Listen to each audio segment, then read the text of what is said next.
మరోవైపు ఇప్పుడు గ్రూప్ 1 సంబంధించింది గతంలో మనకు 2 సార్లు రద్దు అవ్వడం జరిగింది. అయితే మూడోసారి అధికారంలోకి మన కాంగ్రెస్ ప్రభుత్వం వచ్చిన తర్వాత మూడోసారి మళ్ళీ గ్రూప్ 1 నిర్వహించడం జరిగింది. మెయిన్స్ పూర్తయింది. అయితే ప్రస్తుతం అది కొన్ని అనివార్య కారణాల వల్ల, కొన్ని సమస్యల వల్ల కోర్టు పరిధిలో ఉంది. అయితే గ్రూప్ 1ని చూపిస్తూ టీజీపీఎస్సీ వాళ్ళు గ్రూప్ 2, గ్రూప్ 3, గ్రూప్ 4 అంటే గ్రూప్ 2, గ్రూప్ 3 వీటికి సంబంధించినటువంటి ముందు స్టెప్ అనేది ముందుకు వేయడం లేదనమాట. అంటే రిజల్ట్స్ ఇచ్చారు కానీ భర్తీ అనేది చేయడం లేదు. దీన్ని మీరు ఏ విధంగా చూస్తున్నారు? మొట్టమొదటిసారిగా ఆఫ్టర్ 2011 తర్వాత 2018-11 జరిగిన గ్రూప్ 1 తర్వాత వచ్చినటువంటి నోటిఫికేషన్, గ్రూప్ 1 నోటిఫికేషన్ చాలా పెద్ద స్థాయిలో వచ్చిన నోటిఫికేషన్. నేను కూడా గ్రూప్ 1 ప్రిలిమ్స్ రాసి మెయిన్స్కి ప్రిపేర్ అవుతున్న క్రమంలో ఇది పేపర్ లీకేజ్ జరిగిందని చెప్పేసి దాన్ని మొత్తం కూడా కొట్టేయడం జరిగింది. పేపర్ లీకేజ్ ఎవరు చేసిండు? మేము చేసిన మొట్టమొదటి గ్రూప్ 1 నిరుద్యోగులుగా, గ్రూప్ 1 మెయిన్స్ క్యాండిడేట్స్గా మేము చేసినటువంటి డిమాండ్ ఏంటంటే, మీరు ఎంతమంది 100 మంది మీరు గ్రూప్ 1 ఆ లీకేజ్లో పాల్గొన్నారని చెప్పేసి ప్రభుత్వం అప్పుడు కేసీఆర్ గవర్నమెంట్ ప్రకటించి దాన్ని రద్దు చేయడం. అంటే మేము ఏమన్నామంటే ఒకరా ఇద్దరా ఉన్నది 10 మందా 100 మందా వాళ్ళని ఫస్ట్ పట్టుకోండి, పట్టుకున్న తర్వాత రద్దు చేయండి అని చెప్పేసి మేము డిమాండ్ చేయడం జరిగింది. దాన్ని ఇప్పటి వరకు ఒక్కరు కూడా అక్కడ దోషులుగా మరి మనం పట్టుకున్నటువంటి సందర్భం గ్రూప్ 1లో లేదు. అట్లా 2-3 సార్లు గ్రూప్ 1 ప్రిలిమ్స్ జరిగి ఇప్పుడు మెయిన్స్ దాకా వచ్చి మళ్ళీ ఇది కూడా మళ్ళీ ఎటు అవుతుందా దాని అర్థం పర్థం లేని పరిస్థితిలో మనం ఉన్నాం. కాబట్టి టీజీపీఎస్సీ అనేది కరెక్ట్ అయిన విధానంలో వెళ్ళట్లేదు, సరైన పద్ధతిలో నిరుద్యోగుల ఆశలు నెరవేర్చడంలో సరిగా పనిచేయట్లేదని ఇక్కడ మనకు అర్థమైపోతుంది. ప్రభుత్వాలు కూడా దీని మీద కరెక్ట్గా ఒక విధానపరమైన నిర్ణయాలు తీసుకొని కరెక్ట్గా వెళ్ళట్లేదు అనేది ఉద్దేశం. మరోవైపు మనకు కాంగ్రెస్ ప్రభుత్వం గత ఏడాది ఉద్యోగ క్యాలెండర్ సంబంధించి ఒక ప్రెస్ నోట్ అయితే రిలీజ్ చేయడం జరిగింది. దాన్ని ఈ ఏడాది అంటే 2025లో మనకు ఫిబ్రవరి, మార్చి అనుకుంటాను తిరిగి మళ్ళీ రివైజ్ చేసి రిలీజ్ చేయడం జరిగింది. కానీ ఇప్పటి వరకు నోటిఫికేషన్ రానిటువంటి పరిస్థితి. దీన్ని మీరు ఏ విధంగా చూస్తున్నారు?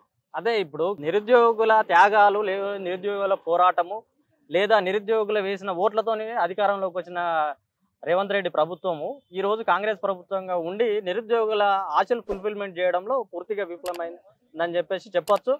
కాబట్టి మేము డిమాండ్ చేస్తున్నాం ఇక్కడ నుండి ఉస్మానియా యూనివర్సిటీ నిరుద్యోగుల విద్యార్థి నాయకులుగా, ఎప్పుడైతే నిరుద్యోగులను మీరు పట్టించుకుంటారో, విద్యారంగాన్ని మీరు ఎప్పుడైతే బాగు చేస్తారో అప్పుడు మాత్రమే తెలంగాణ ఉద్యమం వచ్చిందే నిరుద్యోగం మీద. తెలంగాణ ఉద్యమం ఎంతో యువకులు అంతా కూడా ఉద్యోగ ఆశల మీదే తెలంగాణ ఉద్యమం చేయడం జరిగింది. తెలంగాణ ఉద్యమం ఏ స్థాయిలో చేసిల్లో కేసీఆర్ ప్రభుత్వాన్ని 10 సంవత్సరాల తర్వాత పడగొట్టడంలో కూడా నిరుద్యోగులు ఈ యొక్క ప్రముఖ పాత్ర వహించి ఉద్యోగాలు వస్తాయనే ఆశల మీద ఈ ప్రభుత్వం ఏర్పడ్డది. కాబట్టి ఫుల్ఫిల్మెంట్ చేయాలి, వారి యొక్క ఆశలను ఫుల్ఫిల్మెంట్ చేసి నిరుద్యోగ విషయాన్ని త్వరగా పరిష్కరించాలని చెప్పేసి ఓన్లీ ఏదో కేసీఆర్ వేసినటువంటి నిరుద్యోగులు ఆ ఉద్యోగాల భర్తీని మీ అకౌంట్లో వేసుకోవడం కరెక్ట్ కాదు. అది అందరికీ క్లారిటీ ఉన్నది. అందరూ కూడా విద్యావంతులుగా ఉన్నారు. అందరికీ ఎవరు ఏ నోటిఫికేషన్ వేసిళ్ళు, ఎవరు ఎక్కడ తీసుకొచ్చిళ్ళు. ఇక్కడ రేవంత్ రెడ్డి సక్సెస్ అయింది ఎక్కడ అని అంటే ఆ యొక్క వాటిని డిలే చేయకుండా త్వరగా అందరికి కూడా ఇవ్వడం జరిగింది. సో అదొకటి సక్సెస్ అయ్యిండు. కాకపోతే కాంగ్రెస్ ప్రభుత్వం ఏదైతే మేనిఫెస్టోలో ప్రకారం జాబ్ క్యాలెండర్ ప్రకటించిందో మిగతా ఉద్యోగ ఖాళీలు ఏవైతే ఉన్నాయో వాటన్నిటిని కూడా తక్షణమే నింపాలని చెప్పేసి డిమాండ్ చేస్తున్నాం. మరోవైపు ప్రతి గ్రామ పంచాయతీకి ఒక జీపీఓ ఆఫీసర్ ఉండాలని చెప్పేసి ROR చట్టంలో భాగంగా మనకు నూతన గవర్నమెంట్ అంటే కాంగ్రెస్ గవర్నమెంట్ తీసుకొచ్చినటువంటి సందర్భం. అయితే ఇందులో భాగంగా 10,956 ఉద్యోగాలు ఏవైతే ఉన్నాయో వీటిని కంప్లీట్గా నిరుద్యోగులకు అవకాశం కల్పించకుండా గతంలో పనిచేసినటువంటి వాళ్ళు VRO ఎవరైతే ఉన్నారో వారికి తిరిగి ఇవ్వడం ఇది విద్యార్థులకు కొంత ఆందోళన కలిగిస్తున్నటువంటి సమస్య. అయితే దీన్ని మీరు ఏ విధంగా చూస్తున్నారు? VRAలను ఆల్రెడీ అక్కడ ఉన్నటువంటి వాళ్ళని తీసేసి పక్కకి వెళ్ళిపోవడం జరిగింది. ఇప్పుడు మీరు కొత్తగా జీపీఓలు తీసుకొస్తున్నారని అంటే ఇప్పుడు జగన్ ప్రభుత్వం అనేది అక్కడ వాలంటీర్లు అనే ఒక వ్యవస్థను తీసుకొచ్చింది. దానిలో కొత్తగా నిరుద్యోగులకు అవకాశాలు కల్పించింది. సరే అదే వ్యవస్థ ఎట్లా పోతుంది, ఏ విధంగా పోతుంది, వాళ్ళని ఎట్లా తీసుకుంటున్నారు అనే తర్వాత విషయం పక్క పెడితే మీరు కాంగ్రెస్ ప్రభుత్వంగా మీరు ఒక 20 years మేమే ఉంటాం అధికారంలో, ఒక 40 years మేమే ఉంటాము, ఇక్కడ నుండి మొదలు పెడితే నేనే ముఖ్యమంత్రిగా ఉంటున్నా అని చెప్పేసి రేవంత్ రెడ్డి గారు ప్రకటిస్తున్నారు.